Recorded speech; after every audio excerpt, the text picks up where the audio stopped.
மருமகள். இன்னைக்கு மதியானம் சாப்பிட உங்களுக்கு என்ன வேணும்? என்ன செய்யட்டும்? மருமகளே, மதியானத்துக்கு நல்ல காரமா மீன் குழம்பும் தொட்டு கையால தொக்கு பண்ணிடு மருமகளே. அப்புறம் மீன் குழம்புல இஞ்சி பூண்டு மிளகுலாம் கையால அரைச்சு போடு மருமகளே. அப்பதான் எனக்கு ரொம்ப பிடிக்கும்.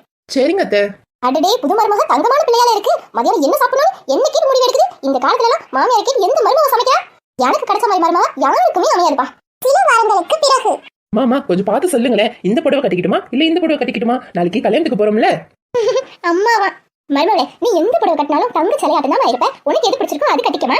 சரிங்கம்மா. என்னைய அம்மானு கூப்பிடா. இந்த காலத்துல மாமியார அம்மானு வாய் நிறைய கூப்பிட மருமகளை எங்க பார்க்க முடியுது? நான் கொடுத்து வச்சிருக்கேன். அதனால எனக்கு இந்த மாதிரி மருமக கிடைச்சிருக்கா. ஒரு வருடத்திற்கு பிறகு எங்க போனா இந்த சின்ன பொண்ணு? காலையில இருந்து ஆளையே காணோம். சரி, போன் பண்ணி எங்க இருக்குன்னு கேப்போம். சின்ன பொண்ணு எங்க இருக்க? அதுவா அத்தை, பக்கத்துல கொடைக்கானல் வரைக்கும் வந்தேன். எது கொடைக்கானலா? ஒரு வார்த்தை கூட சொல்லல, கேட்கல. என்னடி? அட, இங்க இருக்கு கொடைக்கானல். இதுக்கு கூட உங்ககிட்ட பர்மிஷன் கேட்டுதான் வரணுமா என்ன? நான் கொடுத்து வச்சிருக்கேன்.